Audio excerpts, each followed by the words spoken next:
Hello, everybody. Welcome to the show. Arsenal has lost again. Arsenal has lost another battle again. We just lost Thomas Partey. I mean, we couldn't agree personal terms with Thomas Partey. We brought Zubimendi in not long ago. He hasn't even come in. We just agreed personal terms with Zubimendi. Here we go from Fabrizio. Everything is fine. We're expecting another defensive midfielder. Good. So that Declan Rice can play that number 8 position. He can go forward as a box-to-box midfielder. And Odegaard will be there as our number 10, creating chances. Thomas Partey sits back, Zubimendi on the bench. Zubimendi sits back, Thomas Partey on the bench. It could have been interchanged. Could have had good team game time within the two of them to share. Thomas Partey and Zubimendi would have been two great defensive midfielders for Arsenal. I think having squad depth is one of the things that killed us in the Champions League. We couldn't go further in the Champions League because we didn't have squad depth. We didn't have a striker, first of all. We didn't have squad depth, and PSG had a better lineup. Now we're losing Thomas Partey, a player who knows the system, a player who knows how to play for Mikel Arteta, to bring somebody that's going to learn how to play for Mikel Arteta. It doesn't make sense.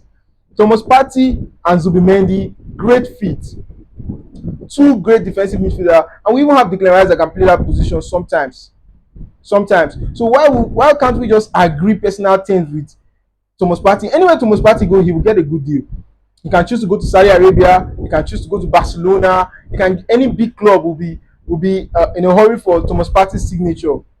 I think it's a very big loss to the Premier League if he leaves the Premier League. We don't know. But for Thomas Partey not to agree personal terms with Arsenal, then it's shame on Arsenal. Shame on Arsenal. I'm so disappointed. I was so happy that Zubimendi is coming in. Squad depth. Now losing Thomas Partey, what a shame. It's a big disappointment for Arsenal. Arsenal loses again. We always lose. We don't even want to win anything. Okay, look at what Liverpool has done. Florian Wirtz, Nunes would go trying to get a brilliant striker like Alexander Isak or Ekitike. See what they are doing. Frimpong, Kirkers, everything, filling in the holes. Trent Alexander-Arnold chose to leave Liverpool. He said, oh, no problem. We're going to be good. We're not going to let it hold us down. That's what you do when you lose your player. They didn't want to lose strength. But now you can't even agree personal terms with Thomas Partey. What a shame on Arsenal. What a shame. The player wants to stay. If the player did not want to stay, I will understand that this player is trying to figure out himself and abandon us. But he wants to stay. What you have to do is pay him the good amount of money that he deserves. Thomas Partey is worthy. He's worthy of 200k, 220, 230. He's a defensive midfielder that is always ready to help Arsenal, and he knows our style of play. We can't trade gold for silver. We don't know if Zubimendi is going to play well in the Arteta system. We don't know. We know he's a good midfielder, but we don't know how he will survive in the Premier League. It's too much of a risk. It's too much of a risk, and it's an L. It's an L for Arsenal. Big loss. So I don't know what they're going to do. We're still waiting for them to buy a striker. But left for me, I will tell you that Arsenal does not want to buy a striker. I know they think that we are fools. They think we don't know what they are doing. But Arsenal does not want to buy a striker. We, the fans, were even the reason why they are holding talks with Leipzig and Sporting. They don't care. Arteta is okay. He's comfortable with Kai Havertz. And anytime Gabriel Jesus wants to wake up, he can. But Arsenal does not want to get a striker. We, the fans, were the one pushing their leg. Now they can't even keep Thomas Partey because you're getting Zubimendi. That's not a win, guys. Don't be fooled. I know, yeah, Thomas Partey might have had his mistakes, had some games he couldn't play well, but maybe 8 out of 10 times he plays a good football. So that's it for Arsenal. I don't know what we're going to do in the Premier League next season. Let's watch. I doubt we'll be able to take second position again. Then, guys, what do you think about Joao Pedro going to Chelsea? Chelsea wants to buy Joao Pedro from Brighton. Well, if I was in his shoes, I would never go to Chelsea. Chelsea already has Liam Delap. They have Nicholas Jackson. Are you going to be a third striker for them? What kind of combination is that? All Lena drivers, all under 23s for Chelsea. Chelsea does not want to sign any player that is above 23. They don't want any experienced player that can do this job comfortably. They want somebody that's going to be learning on the job, learner drivers. So, Joao Pedro, if he knows what is good for him, he should go to Newcastle because that's a better option for him. What he has to do is share game time with Alexander Isak, and who knows, Isak might leave. Who knows? Because Liverpool wants him, Arsenal wants him, but it seems impossible because Newcastle is in the Champions League, and Newcastle, they are not broke. They have a lot of money. It's just financial fair play that is holding them. That's why they can't spend the money they have. They have money. So Newcastle is not in a hurry to sell Alexander Isak. They are in the Champions League, and they will keep him. So Joao Pedro has a better chance of going to Newcastle than going to Chelsea. I don't think Chelsea will help your career as a player. Yeah.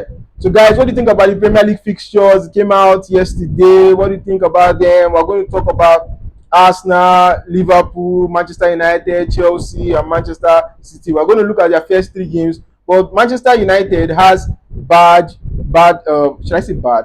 Let's not say bad. But they have a higher chance of losing. They have difficult fixtures, very difficult fixtures in the first 5 weeks. I hope they can. Let me just look at it. They'll play Arsenal, they'll play Fulham, they'll play Burnley, they'll play Manchester City, and they play Chelsea. That is what Manchester United is going to play in the first 5 weeks. Now let's look at Arsenal. Arsenal will play Manchester United, Leeds, and Liverpool. Two tough games, Manchester United and Liverpool. Tough games for Arsenal, but Leeds should be a walkover.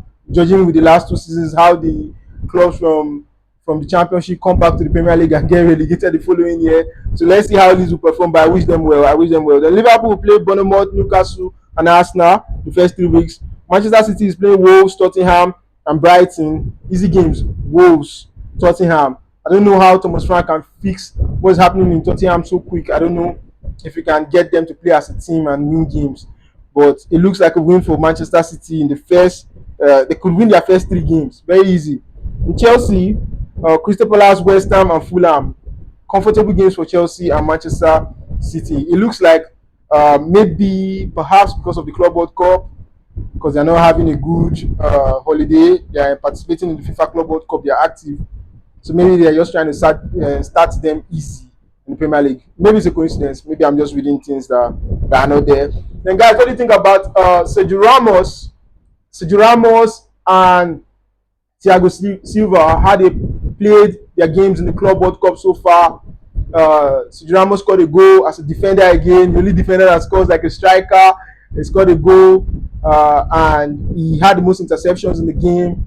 While Thiago Silva had the most area duels won in the game. These guys are 39 and 40 years old. Sergio Ramos should be 40, okay, 39, while Thiago Silva 40.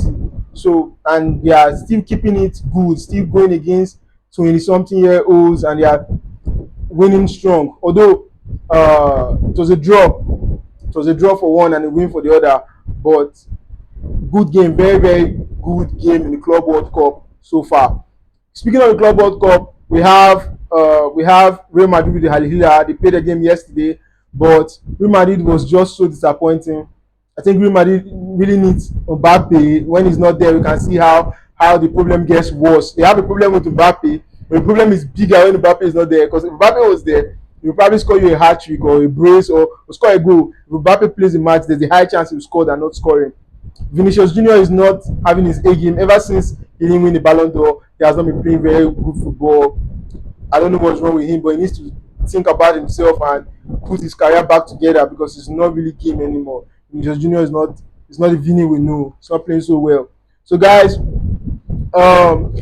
yeah, that's it on Talking Football Daily. My name is Kennedy. Don't forget to like, share the video, and subscribe. Thank you for watching. Bye for now.